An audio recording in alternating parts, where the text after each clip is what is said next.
Hey, Grace Community Church, this is Mitchell here. I know that all of our airwaves and inboxes have been inundated lately with news and updates and guidelines about Corona, what we're supposed to do, what we're not supposed to do. Social distance is now a common part of our vocabulary. And so we wanted to update you on what's happening for Grace, especially for the next couple weekends. By now, you know that our state has mandated no gatherings, more than 250 people. And we have been wrestling as a church, listening to our leaders, talking with medical professionals, discerning, praying as to what the right response should be as neighbors in our community, but also as citizens of the kingdom. Last night, our elders gathered together for an emergency meeting. We prayed and we discerned, trying to balance our responsibility as well as how this impacts our mission as a church to make disciples of Jesus and send them out into our community. So to that end, we have decided that we will not be gathering in person at our Fulton campus for the next 2 weekends. And in these intervening weeks, we'll take the time to assess the situation as it seems to be changing almost hourly, and we'll make a determination on what happens beyond that.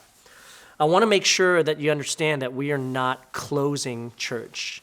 Throughout its history, the church has never closed its doors when the world has been in need, and we are not doing that. The church is more than just a building. We are the church. You sometimes hear it on our weekends when we say the church has gathered and now the church scatters. It's why at the end of every one of our gatherings, we commission all of us to go into our world, into our community, into our neighborhoods, into our workplaces, to be the salt and light of the gospel in the places where God sends us.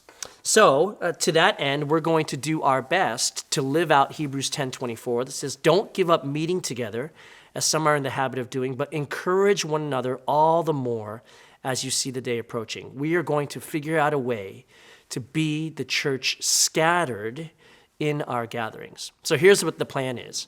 Over the next 2 Sundays, at least, for the next 2 Sundays, we will not be gathering at Fulton, but rather our teams are working very diligently to create a scattered gathering, basically a worship gathering to be seen, watched, participated in your homes. But here's the thing I want to emphasize for you. This isn't just for a family unit. I want to encourage you. I want you to begin to pray and think right now. Communicate with your community group as to how you might gather together to participate and worship together. Because just like the church isn't a building, but the church is also more than just a family unit. If you look in the New Testament, it's not just about one nuclear family of 4 or 2 parents and 2.5 kids or whatever. There's always a little bit more. We want to encourage the multi-generational, multi-ethnic, nations and generations kind of worship in your homes or other gatherings, if you can be creative, that make Grace who she is. With that, it's going to be more than just what you see on our normal website, a message. We're going to be having the whole worship gathering, the welcome, music that we can sing together. There will be community prayer. We're going to be praying specifically for the needs of our community. There will be opportunity and invitation to give. Because church, listen, there's so many needs that are going to come up with this shutdown of so many things. This is a time for us to be generous so that we can bless people and meet needs. So there's going to be a giving time. There's going to be community life. There's going to be a message. There's going to be some engagement and things that we're going to ask you to do as a community group, because that's what we're assuming. You're meeting that way. A final word that I want to give you is that I believe this is our moment as a church. This is our moment to get really focused and clear about our mission. I think it's more than coincidental that we've been talking so much about abounding and multiplying into other neighborhoods for people who don't know Jesus yet. And I believe that as we gather together in our neighborhoods every Sunday, and when your neighbors start to see the cars gathering at your house on Sunday morning and you're gathered around a screen and we're worshiping and we're praying, I believe that that is actually the beginning, the initiating of this abounding, God sending us out into our region even sooner than we at first anticipated.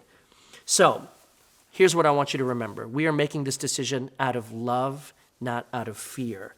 We're going to show care for our neighbors, and we're going to do our part to help stop the community transfer of this virus.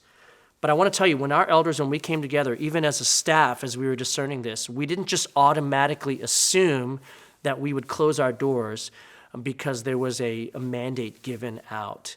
We take very seriously our mission and our role and our identity as a church in our community. And we wrestled with the decision because we believe there are implications for what it means for the church to gather. There's something about the incarnational presence when the people of God come together side by side, worshiping, that reminds me, more than I can do just me in front of a screen. It reminds me that the person next to me needs Jesus as much as I do. It reminds me that God wants to use our relationships to mold us into the image of Christ. And I want to encourage you, don't give up meeting together. As far as other kinds of things that are happening, we have a lot of other, medium-sized, smaller gatherings. As best as we can tell, updating moment by moment, those gatherings, for the most part, are still continuing. You can go to our website. We have a page dedicated to updating you on what events are happening, what are not. The church building through the midweek remains open. We will meet needs. We will pray for people. Our pastors stand ready to be able to make visits, to care for those who need it. If you need help, will you contact us? Will you let us know what your needs are? Will you stand ready to meet them? If you want to help, will you contact us? Because we want to mobilize you to be ready to engage in what God wants to do through this time. People are afraid. The people of God will stand courageously because our God is our refuge and our strength. We're not going to get it all right, but we're going to do our best to show the light of the gospel in times like this. Blessings to you. I look forward to worshiping with you on Sunday morning. Look out for that package. That worship gathering will be uploaded and will be ready to go on Sunday morning. It's going to be a really neat time to explore what it means to be the church for our time, for this moment. Blessings to you, and we will see you soon.